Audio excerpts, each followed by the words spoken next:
Yo, what is up everybody? I'm Brick Reviewer and welcome to my review of LEGO Batman the Videogame on PC.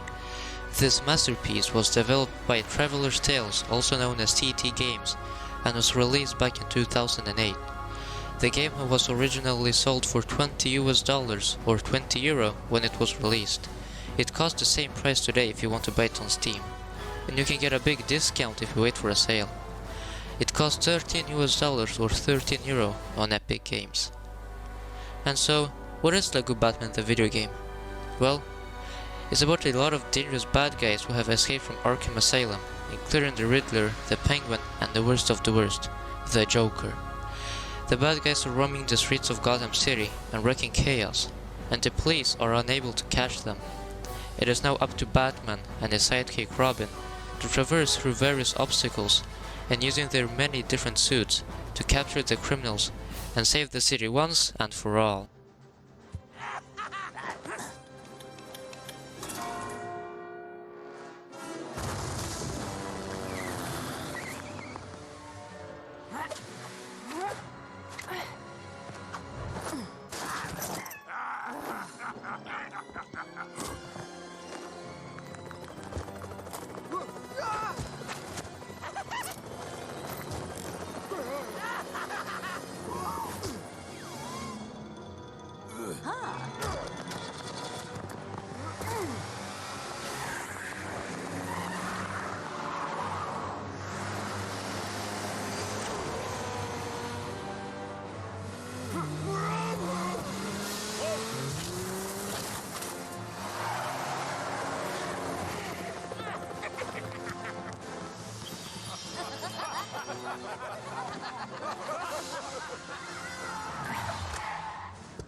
There are three chapters: the Riddler's Revenge, Power-Crazed Penguin, and the Joker's Return. There are 5 levels in each chapter, and each level is unique and has many different puzzles and obstacles. There is one vehicle mission in each chapter: a car mission in the Riddler's Revenge, a boat mission in Power-Crazed Penguin, and a plane mission in the Joker's Return. And if that's not enough, there are 3 extra chapters that we can unlock, and these are not your normal Batman missions. You play as the villains, and the missions are set right before the hero missions take place. You unlock the extra chapters by completing the equivalent hero missions. To play these extra missions, you have to enter Arkham Asylum hub world. Each hero mission starts with the backstory of the boss you're going to fight in the level, and each villain mission starts with an introduction to what's going to happen in the level, or like what the plan is.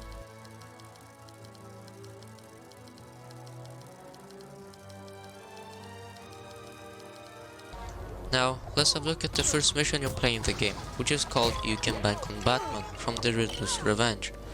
This is a great first mission, as it's not very long and not very complicated. You get to learn the game's various mechanics such as fighting, grappling, building, throwing the batarang and changing suits. And speaking of suits, there are 2 in this mission: Batman's demolition suit and Robin's technology suit. More on those later. And once you fight through the Riddler's goons, you get to face the boss, who in this mission is Clayface. The boss is not difficult to defeat, and you need to use Batman's demolition suit to defeat him.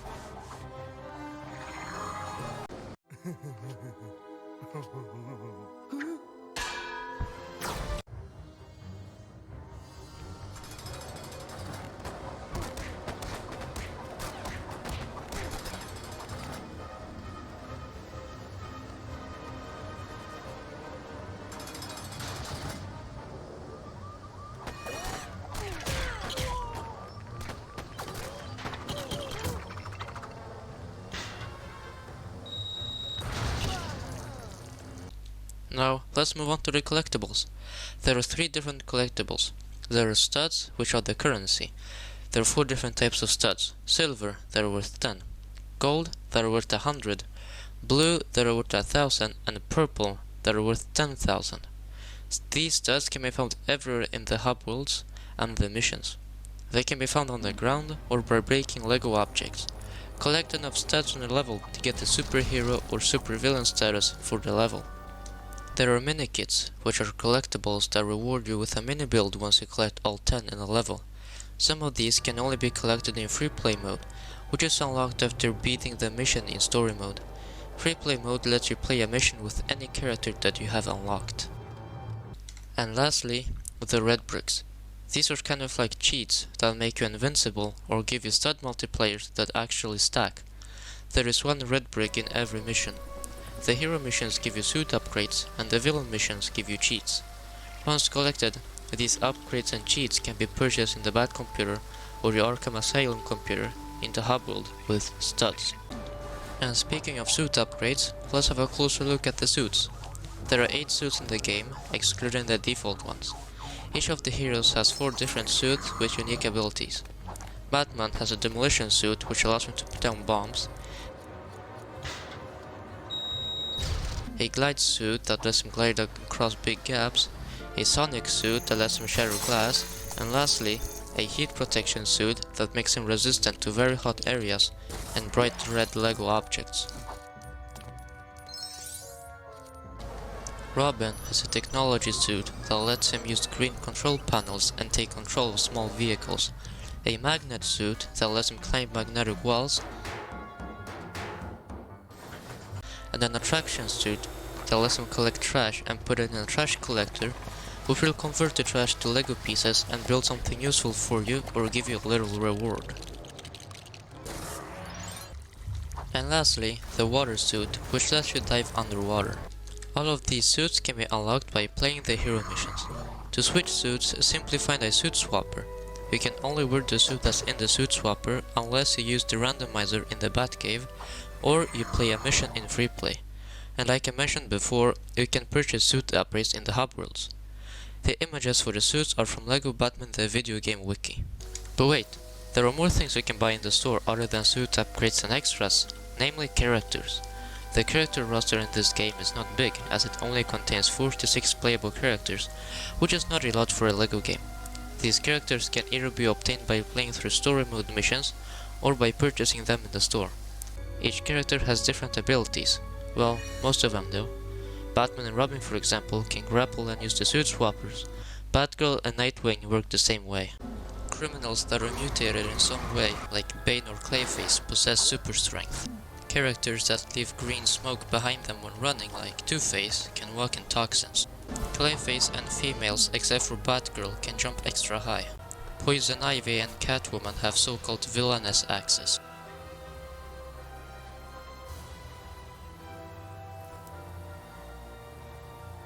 And Poison Ivy can also grow plants.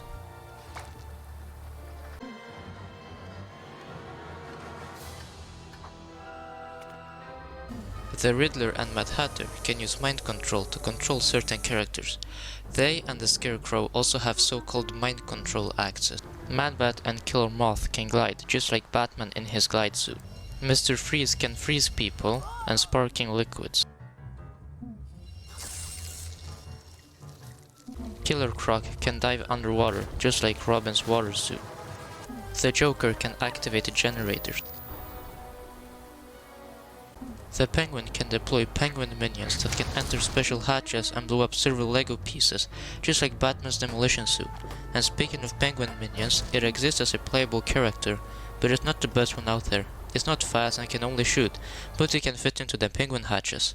There are also 2 extra characters, Hush, who can be unlocked after saving all 25 hostages, and they can build extra fast, and there is also Ra's al Ghul, who can be unlocked after reaching 100% completion in the game. He can walk faster on tight ropes. Then there's the mysterious Yeti, and nobody really knows who he actually is. Characters can be purchased with studs. Once you've unlocked some characters, you can go to the character customizer in Arkham Asylum to create your own character with some unique abilities, which is pretty neat. But characters are not all you can buy.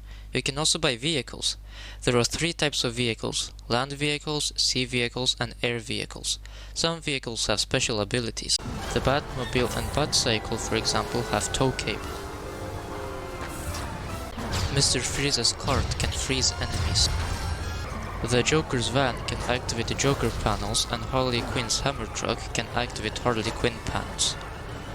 The garbage truck can destroy metal fences. The Batboat has a tow cable and can jump on ramps.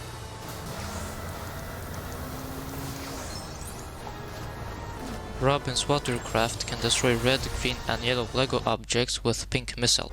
Robin's submarine can dive underwater. The Penguin's submarine can also dive underwater and also destroy pink LEGO objects with pink missiles. Mr. Freeze's iceberg can freeze enemies. It's also immune to toxins, just like Killer Croc's Swamp Rider, who can jump on ramps as well. The Batwing can fire purple missiles at Batman symbols to destroy them.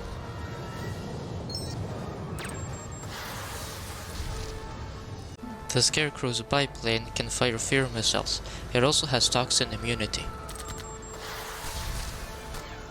And lastly, every helicopter has a tow cable to carry bombs.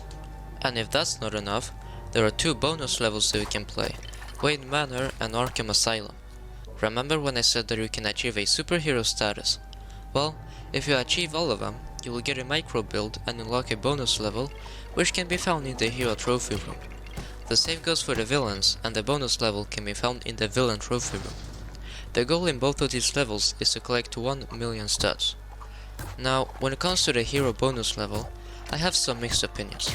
To get 1 million studs, there are 3 things you have to do. Build a green plow vehicle and destroy all of the rocks. Build the computer and play the Mario style level, and once finishing it, enter the computer on the roof and play the second minigame. The Mario style minigame is not bad. Some of the blocks can be destroyed with a Batarang to get some studs. The worst part of this level is the second minigame.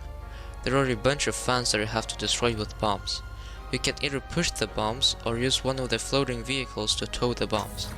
This can get extremely tedious.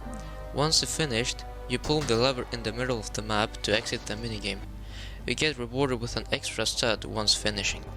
The Arkham Asylum bonus level is much more straightforward. All you have to do is score a few goals, run on a treadmill, break stuff, and drive vehicles for studs.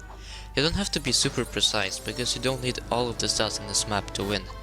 I personally enjoy this level much more than the Wayne Manor one. In conclusion, I think this is a great game. I had a lot of fun playing it. The level design and the character designs are good, and the overall atmosphere of the game is really good. The puzzles are not too difficult and pretty fun to do, and the fact that you have to use different Batsuits or Robin suits make them even better. There are 2 things that could be improved. The character roster, which in my opinion is not too bad, but just a little too small. And the other thing is the Wayne Manor level. It took me a long time to complete. I had to go through the whole level several times to make sure I had everything. But everything positive that I mentioned earlier makes up for it. And if you are interested in lore and information, you can purchase the so-called data in any of the hub computers to read more about, for example, characters. I can easily say that this game is a 10 out of 10, even though the character roster only has 46 characters and 2 custom characters, and even though Wayne Manor is a bad and tedious level. But like I said earlier, every positive thing that I have said makes up for it. I quickly want to thank my friend Slam Master for helping me record some of the footage. And this concludes my review of LEGO Batman the Videogame. I really hope you found this review helpful and interesting, and if I missed anything or want to share your thought on this game, let me know in the comments. I'm Brick Reviewer, and I'll see you in the next one.